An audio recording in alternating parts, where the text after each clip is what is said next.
Quand on pense à Facebook Marketplace, on imagine quoi? Des canapés d'occasion, de vieux vélos. Mais si cette plateforme était en réalité l'un des outils de croissance les plus puissants et surtout les plus sous-estimés pour les entreprises aujourd'hui? Allez, on oublie l'image du vide-grenier et on part découvrir ensemble la puissance cachée d'un véritable géant du commerce. On va commencer avec un chiffre, un seul, mais qui donne le vertige. 1,1 milliard. C'est le nombre d'utilisateurs qui sont actifs chaque mois sur Marketplace. Pour mettre ça en perspective, c'est un peu comme si toute la population de l'Amérique du Nord et de l'Europe se retrouvait au même endroit, avec une idée bien précise en tête, regarder des produits et potentiellement acheter. Ah, voilà la perception la plus courante.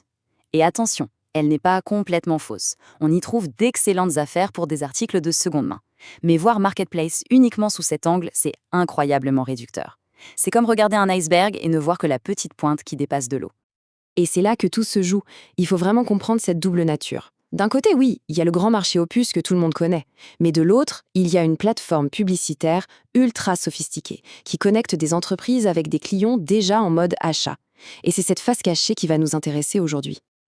Alors comment est-ce qu'on en est arrivé là? Comment une simple fonctionnalité, lancée assez discrètement à l'époque, a-t-elle pu devenir ce champion incontesté du commerce local en ligne?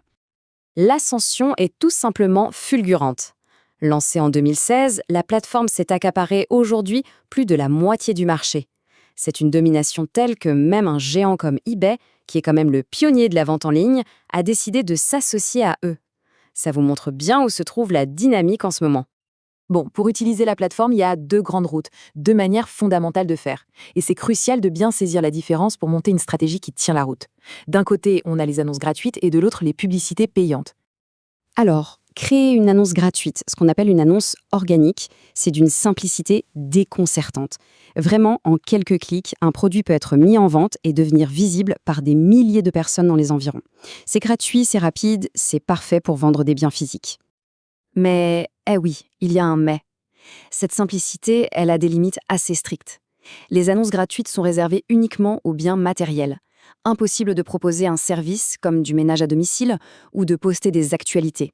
Tout est très encadré par les politiques de Meta. Du coup, la question qui vient tout de suite, c'est comment on fait si on est une entreprise de service ou si on veut toucher une audience qui dépasse son propre quartier?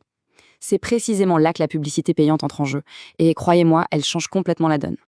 On passe maintenant au cœur du sujet, au vrai moteur de la stratégie commerciale sur Marketplace. Les publicités payantes ne sont pas juste une petite option en plus, c'est un véritable accélérateur de croissance. En fait, l'énorme avantage des pubs sur Marketplace, c'est leur subtilité. Elles ne sont pas du tout intrusives, elles ressemblent comme deux gouttes d'eau aux annonces classiques, à un petit détail près, la mention sponsorisée. Du coup, elles s'intègrent de manière très naturelle dans le fil de recherche de l'utilisateur.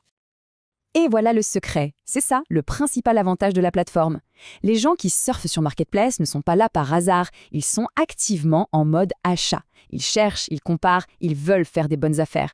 Leur présenter un produit neuf à un prix compétitif, dans ce contexte-là, c'est incroyablement efficace. Et les chiffres, ils ne mentent pas. Même si Meta ne publie pas de données spécifiques à Marketplace, on sait que le taux de conversion moyen des publicités Facebook, c'est presque 9%. C'est quasiment 3 fois plus qu'Instagram ou TikTok. On peut dire que Meta a vraiment perfectionné l'art de la conversion. D'accord, tout ça est convaincant. Mais alors, concrètement, de quoi a-t-on besoin pour se lancer? Comment on met en place des campagnes publicitaires qui fonctionnent vraiment? Pour réussir, tout repose sur 3 piliers, 3 fondations essentielles. D'abord, une page Facebook professionnelle, c'est la base pour la crédibilité. Ensuite, un compte Commerce Manager, c'est le centre de contrôle pour gérer les produits. Et enfin, un site e-commerce comme Shopify pour que tout soit bien synchronisé. L'outil le plus puissant de tout cet arsenal, c'est sans doute le pixel Meta. Il ne faut surtout pas se laisser intimider par les mots code ou pixel. En réalité, c'est juste un outil de suivi. Il faut l'imaginer comme un assistant invisible qui observe comment les gens interagissent avec un site après avoir cliqué sur une pub. Mais alors, cet assistant invisible, qu'est-ce qu'il observe exactement? Quelles sont les informations si précieuses qu'il peut nous rapporter? Le pixel, il enregistre absolument tout le parcours client. Il sait si une personne a juste regardé un produit, si elle a fait défiler les photos, si elle l'a ajouté à son panier, et bien sûr, si elle a finalisé l'achat ou si elle est partie au bout de 2 secondes. Ces données, c'est de l'or en barre parce qu'elles permettent de recontacter ces personnes avec des offres hyper ciblées, comme une petite relance pour un panier abandonné. Ok, maintenant qu'on a les outils en main, voyons comment créer des publicités qui non seulement attirent l'attention, mais surtout qui convertissent. Le secret sur Marketplace, c'est de se fondre dans la masse tout en arrivant à se démarquer. C'est un peu paradoxal. Prenez l'exemple de Wayfair. La photo est belle, elle est de qualité, mais elle a l'air authentique, comme si elle avait été prise dans un vrai salon. À l'inverse, l'image d'Ashley Canada, elle est trop parfaite, trop pub. Elle crie « Je suis une publicité » et ça crée une distance avec l'acheteur de Marketplace, qui cherche de l'authenticité avant tout. Allez, pour résumer, voici les points essentiels à retenir. Il faut toujours utiliser des mots-clés locaux, parce que Marketplace reste un outil de proximité. Le lien de la pub doit toujours mener directement au produit, pas à une page d'accueil générale, c'est une perte de temps pour l'acheteur. Et puis, il faut chouchouter la relation client, répondre vite, être poli et encourager les évaluations. Chaque petit détail compte. Cette citation, elle résume parfaitement l'enjeu. Dépenser de l'argent en publicité sans utiliser le pixel méta pour suivre ce qui se passe, c'est littéralement naviguer à l'aveugle. On ne sait pas ce qui ne marche pas, et on jette son argent par les fenêtres. C'est un outil non négociable si on veut optimiser son budget. Au final, la conclusion est assez simple.